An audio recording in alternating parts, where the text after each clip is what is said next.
Hello my friends, welcome back to the channel, welcome back to Weekly Options. Well, today's Friday, the 3rd of October, and it was a slow day today.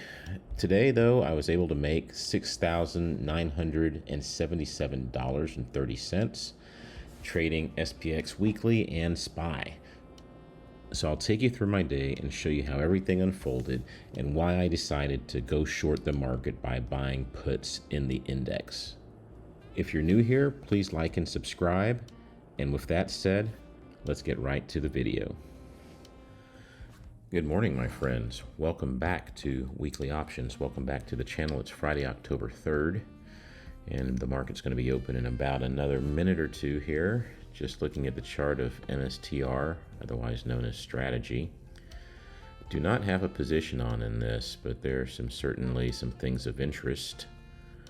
We've got a nice, good, almost straight line here, connecting all of these highs. A high, got a little cup, kind of went down. We're coming up to touch it again. We'll see if we break out over this. And the thing about it is we'll be reclaiming the 200 period moving average. This is the 4-hour chart. And we'll see if maybe these moving averages can come back above the 200 day. It's interesting. It's certainly one to watch. Let's look at ES futures. ES futures on the 15-minute chart here have been coming down, it looks like. And we were trending up throughout the evening, and then around, looks like 450, 550 or so, started coming down. And now we're just at about break even. We're 4 points positive on the futures. And so that means that SPX is going to be opening pretty flat. So we'll see what happens there today. I suspect that we may have a little bit of selling pressure early in the morning, and we'll see if that continues throughout the day or if it turns around. But I certainly expect probably a little bit of selling. I may be wrong, but we're going to be nimble and we'll respond to the price action as it shows itself. Gold today is going to be opening. It just opened, as a matter of fact, as I pulled up this chart here. So we're opening up about 0.68 of 1%. And also JNUG is opening up as well today, 1.5%. That's pretty nice. Silver continues to impress. It's opening up 1.83%. That's just a beautiful trade right there. So some nice action today. Let's come back and look at SPX. We are opening up a little bit on SPX. So we'll see how things go.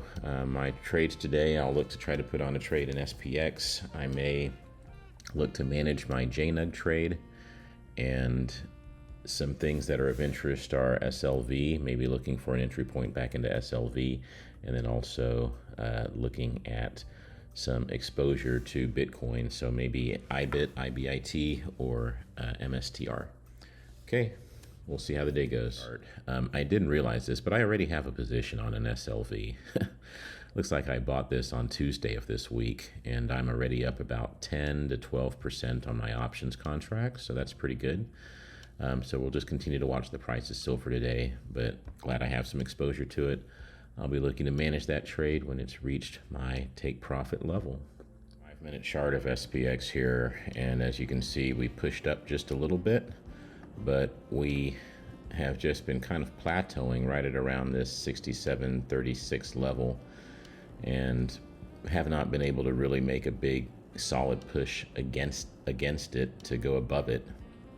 We'll see what happens with the 9 o'clock candle. We'll look here at the 15-minute chart.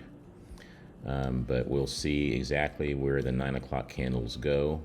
And if we can't really make a big move above this, then this just might mean that the market's ready to just come back and retrace back maybe into this 67.20 zone. So that's kind of my thought right now. So there might be just kind of a little put buying opportunity here.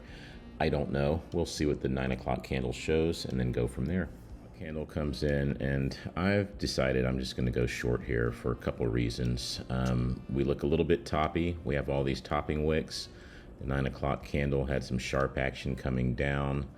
When you look at the 5 o'clock, when you look at the 5-hour chart, you can see that we were at least 1.5 standard deviations above the mean here in the linear regression channel. And typically that means that there's going to be some mean reversion activity. And then when you look at the macro pictures going in the weekend with uncertainty, I do think that it's time for the market to go lower. So I went ahead and went short. And as you can see, we are heading lower. So we'll see. We'll see what happens today. We'll remain nimble. Risk management remains intact. And hopefully we can make a little bit of money today. Hello, my friends. We are approximately 1 hour from close. And, we've had an interesting day today. And I've been away from my screen, which is probably a good thing, maybe. I went short right here at around 9 o'clock in the morning, thinking that with these kind of topping wicks that we were going to go down. Well, this candle was bought back up, and then I was negative most of the day as the market churned higher. However, we didn't have a lot of good volume, and then in the afternoon session, we really started to come back down. And so we're about an hour from closing, and my sense is that there's going to be a little bit of selling pressure into the close. So the puts that I bought, I'm going to go ahead and hold those for a little while longer and see if I can eke out just a little bit of profit on the day today. Okay, my friends, we're at the end of the trading day, the end of the trading week, and I went ahead and just closed my puts in SPX just right before market closed, just a minute before the market closed. And I was able to eke out yet another small win in SPX for the day. I'll take it, a 4-figure win, and not bad for the week. Little small gains here and there, little tiny singles just to kind of keep the account moving forward. The conditions today were just not that easy, a little bit sloppy to be quite honest, and I probably rushed again my entry point right here. But nonetheless, I was able to get a win in SPX, of course, buying puts on the day, and we ended down. So not a bad day. We can look at the chart of silver, which continues to just impress. We're just going higher and higher, and we were up 2.3% today. And I think that we're going to just hang on to this position for a while. I think silver has room to run. This is the 5-minute chart.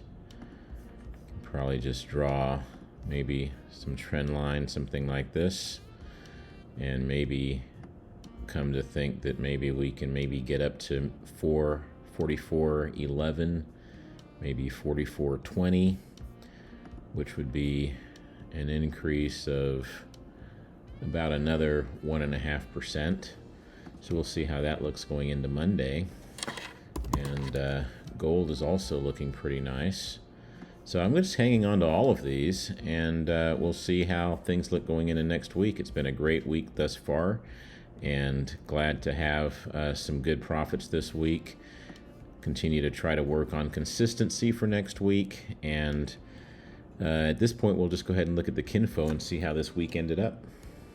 Well, let's look at the monthly chart here. We're 3 days into October, and I'm ending the week with $38,000. That's over 9 trades total, and we're green on each day. The 1st of October was the best day with $27,000, and then we had slower days these last 2 days, and I think the market was just a little bit slower overall, and I just kind of took what the market gave me. I've got some good trades that are working right now with good P&Ls that are unrealized, but I'm keeping those trades open over the weekend, and we'll see how those things look on to Monday and Tuesday. Well, guys, that's all I've got for today. Go and enjoy the weekend. I'm going to do some studying on Sunday to get ready for Monday. Please don't forget to like and subscribe. Have a great weekend, everyone, and until next time, happy trading.